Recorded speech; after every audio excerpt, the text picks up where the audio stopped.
तो आदाब, नमस्कार, गुड इवनिंग, सत श्री अकाल। एक बार फिर आप तमाम लोगों का स्वागत है क्राइम कहानियां विद शम्स में। यकीन मानिए, अगर मेरठ का ये मर्डर केस वक्त से पहले नहीं खुलता और ये कुछ लंबा खिंच जाता तो फिर मुस्कान पार्ट 3 बनने वाला था। एक और कत्ल होता, लेकिन वो कत्ल मुस्कान का होता या साहिल का ये पता नहीं, लेकिन होता ज़रूर, और उसकी एक वजह थी। वो वजह आपको बताऊं उससे पहले पूरी कहानी, क्योंकि इसमें इश्क का काला जादू भी आ गया। तंत्र मंत्र जादू टोना तो आप सुनते ही हैं। साहिल के कमरे ने वो राज उगला है। उसके दरो दीवार से झांकने के बाद जो चीज़ें बाहर आई हैं वो बताती हैं कि ये एक आम कत्ल नहीं है, बल्कि इस कत्ल के पीछे डर है, इस कत्ल के पीछे अंधविश्वास है, इस कत्ल के पीछे जादू टोना है, और इस कत्ल के पीछे मौत और ज़िंदगी को लेकर भी एक खौफ है। एक शख्स इंग्लैंड से भारत आता है। 2 साल से वो इंडिया नहीं आया था। 2 साल बाद इसलिए आ रहा है, उसे ये भी पता है कि उसकी बीवी के साथ उसका रिश्ता ठीक नहीं है, मामला डिवोर्स तक पहुंच चुका है। लेकिन बीवी का बर्थडे है और वो तय करता है कि नहीं, चलो इंडिया। 25 फरवरी को बर्थडे होता है और 24 फरवरी को वो दिल्ली में लैंड करता है और फिर दिल्ली से 2 घंटे की दूरी मेरठ पर अपने घर पहुंचता है। शायद अब भी उसको उम्मीद थी कि क्या पता बीवी के साथ रिश्ते सुधर जाएं, बीवी साहिल से अलग हो जाए, क्योंकि 6 साल की बेटी भी हो चुकी थी। लेकिन वो कुछ और सोच रहा था, इधर बीवी मुस्कान के जहन में कुछ और चल रहा था। वो तो प्लान किए हुए थे नवंबर से कि वो आएगा और कत्ल करेंगे। लेकिन इस प्लान में अकेले सिर्फ मुस्कान नहीं थी, बल्कि मुस्कान का वो साथी, उसका प्रेमी साहिल भी था। साहिल और मुस्कान की जो पूरी कहानी सामने आई है और साहिल के घर की जो पूरी कहानी सामने आई है वो कुछ यूँ है कि मेरठ में ही साहिल और मुस्कान दोनों पैदा होते हैं, दोनों बड़े होते हैं। मेरठ के एक स्कूल में साहिल और मुस्कान एक साथ पढ़ते हैं 8वीं क्लास तक। 8th तक दोनों एक ही क्लास में एक साथ थे, सहपाठी थे, क्लासमेट थे। फिर 8th के बाद साहिल स्कूल छोड़ देता है। मुस्कान वहाँ से अपनी 10th कंप्लीट करती है, फिर 12th कंप्लीट करती है। उसके बाद 2016 में, अब धीरे धीरे स्कूल छूटने के बाद साहिल से मुस्कान की मुलाकात बंद। और उस वक्त 8वीं क्लास में जाहिर सी बात है दोनों एक तरह से बच्चे ही थे, बचपना था, इश्क मोहब्बत वाली कोई बात भी नहीं होगी। लेकिन कहीं ना कहीं साहिल के दिल में था मुस्कान को लेकर। तो 8वीं के बाद फिर दोनों अलग हो गए, बिछड़ गए, कभी आमना सामना हुआ नहीं। धीरे धीरे वक्त हुआ, दोनों बड़े हो गए। 2016 आया। 2016 में एक रोज़ अचानक मेरठ में घूमते घूमते मुस्कान की मुलाकात सौरभ से होती है। पहली नज़र में उसे प्यार हो जाता है, सौरभ को मुस्कान से प्यार हो जाता है। फिर दोनों मिलते हैं, इसके बाद शादी करने का फैसला करते हैं। सौरभ के घर वाले शादी को तैयार नहीं थे, मुस्कान के घर वाले मान जाते हैं, शादी हो जाती है।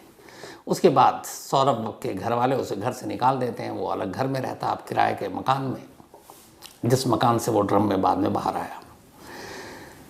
इसके बाद सौरभ वापस लंदन चला जाता है। काम ऐसा कि वो कोरोना में कुछ वक्त लिए छोड़ दें तो ज़्यादातर बाहर ही रहता था।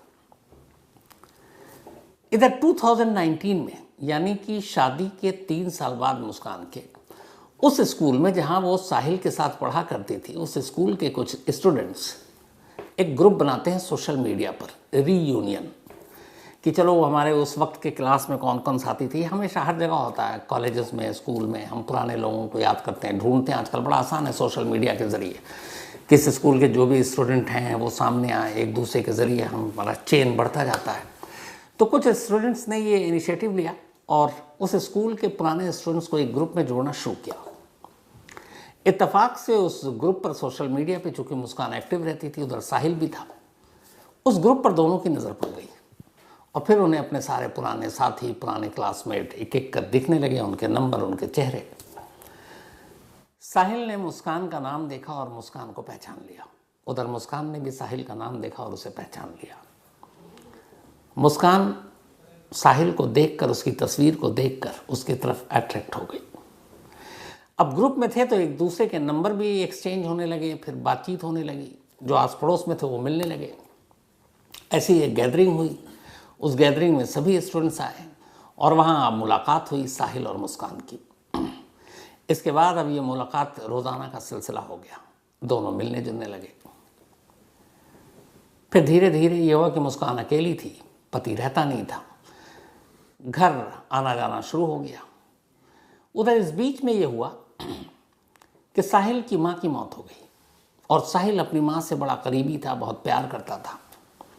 माँ की मौत का उसके दिमाग पे बहुत असर हुआ, वो अपने आप को अकेला महसूस करने लगा। फिर उस गम को बुलाने के लिए वो उस मोहल्ले में आ गया, किराए का एक घर ले लिया जिस मोहल्ले में मुस्कान रहती थी। लेकिन माँ उसके जहन से नहीं गई।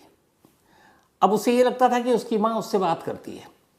वो सोशल मीडिया स्नैपचैट का अकाउंट खोला और उसमें लगता था कि कई बार खुद ही मैसेज टाइप कर रहा है और खुद ही उसको ये फील हो रहा है कि ये माँ कह रही है, माँ उससे बातें कर रही है। अब इस दौरान एक ही मोहल्ले में इधर मुलाकात धीरे धीरे बढ़ने लगा। जब मुलाकात बढ़ने लगी तो फिर करीब आने के बाद मुस्कान को ये कमज़ोरी पता चली साहिल की कि इसकी माँ को गुजरे ज़माना हो गया, लेकिन ये अपनी माँ से बात करने की बातें करता है, कैसा इंसान है। लेकिन तभी मुस्कान ने एक फ़िल्म देखी, इत्तेफाक से, यूट्यूब पे भी है। फिल्म का नाम था डीजे, जिसमें पुष्पा के हीरो, झुकेगा नहीं वाले, अल्लू अर्जुन हीरो थे। इस फिल्म में जो विलन है डीजे में, उनका एक बेटा है और उस बेटे की माँ की मौत को 20 साल हो चुके हैं। लेकिन फिल्म में ये दिखाया गया कि वो अक्सर अपनी माँ से बातें करता है। सफाई पसंद है बहुत। एक दुबई के होटल का भी सीन है जहाँ शॉपिंग करा कर लाता है और फिर कुछ बातें होती है। अब अल्लू अर्जुन को भी ये कमज़ोरी पता चल गई, जैसे मुस्कान को साहिल की कमज़ोरी पता चली थी। तो अल्लू अर्जुन को लगा कि ये अपनी माँ से बातें करता है। तो अब उसको, चूँकि अल्लू अर्जुन को झांसे में लेना था, बाप से बदला लेने के लिए, उसने यही हथियार इस्तेमाल किया। अल्लू अर्जुन ने अचानक बातें करनी शुरू की। उसने कहा ये क्या है? उसने कहा मैं अपने बाप से बात करता हूँ। वो कहता है मेरी माँ तो मर चुकी है। तो कहता हाँ, मेरा बाप भी 25 साल पहले ही मर चुका है। अब वो इम्प्रेस हो जाता है कि उसे लगता है मैं अकेला नहीं हूँ जो अपनी मरी हुई माँ से बात कर रहा हूँ, ये भी है जो अपने गुजरे हुए बाप से बात कर रहा है। और यहाँ वो उसका भरोसा जीत लेता है। सेम काम मुस्कान ने साहिल के साथ किया। मुस्कान को मालूम था साहिल अपनी माँ से बात करता है और वो कहता है कि मेरी माँ से बात होती है। मुस्कान ने भी एक अकाउंट खोला अपने भाई के मोबाइल नंबर पर और उसमें एक अकाउंट बनाया और अब वो सचमुच साहिल के उस अकाउंट पर मैसेज करने लगी जो साहिल को लगता था उसकी माँ उसके लिए लिखती है, जबकि लिखता खुद था। और वो उस पर लिखने लगी माँ बनकर, मतलब एक प्रेमिका अकाउंट पर सोशल मीडिया पर माँ बनी हुई उसकी, कि मुस्कान बहुत अच्छी लड़की है, वो तेरा बहुत ख्याल रखेगी, तुम्हारी जोड़ी बहुत अच्छी है, उसे कभी दुख मत देना, जो वो कहे उसे मानना। इस तरीके से ये बातें करके एक तरह से उसने चंगुल में पूरी तरह से ले लिया साहिल को। और साहिल को इधर ये लगा कि जिस माँ से वो बहुत प्यार करता है उस माँ को मुस्कान इतनी पसंद है कि वो तारीफ़ कर रही है। तो माँ का आदेश है, हुक्म है, तो मैं मुस्कान का दिल कभी तोड़ ही नहीं सकता। अब वो मुस्कान पर पूरी तरह फिदा हो गया। अब उसके जहन, दिमाग, दिल में एक ही चीज़ कि बस मुस्कान को हासिल करना है।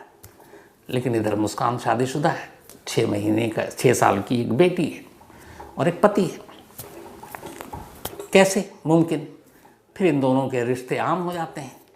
सौरभ को पता चल जाता है, लड़ाई झगड़ा होता है, सौरभ डिवोर्स देने की बात करता है। यहाँ मुस्कान चाहती तो उस वक्त सौरभ को डिवोर्स दे सकती थी और फिर साहिल से शादी कर सकती थी, लेकिन उसने ऐसा नहीं किया क्योंकि मुस्कान के दिल में भी कुछ और चल रहा है। अब लास्ट में जब साहिल के पूरे दिमाग में घर कर गया कि उसकी माँ ने इसकी तारीफ़ की है तो बस यही है मेरी ज़िंदगी, उसको पाने के लिए किसी भी हद तक जा सकता था। गांजा भी पीता था वो, शराब का नशा अलग था, गांजे में फिर वो किसी और दुनिया में पहुंच जाता।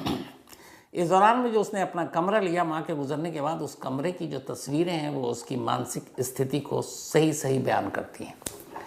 उन तस्वीरों में सारे वो जादू टोना, तंत्र मंत्र, अजीब अजीब शब्द, दरवाजे पे कुछ और लिखा हुआ, अंदर दीवार पे कुछ और लिखा हुआ, कमरा बिखरा हुआ, सिगरेट, बीड़ी, लाइटर, माचिस, हर चीज़। और उस कमरे की दरो दीवार एक आम शख्स का हो ही नहीं सकता। उसमें घुसते ही लगता है कि ये कोई दूसरा इंसान है जो तंत्र मंत्र, जादू टोना के चक्कर में पड़ा हुआ होगा।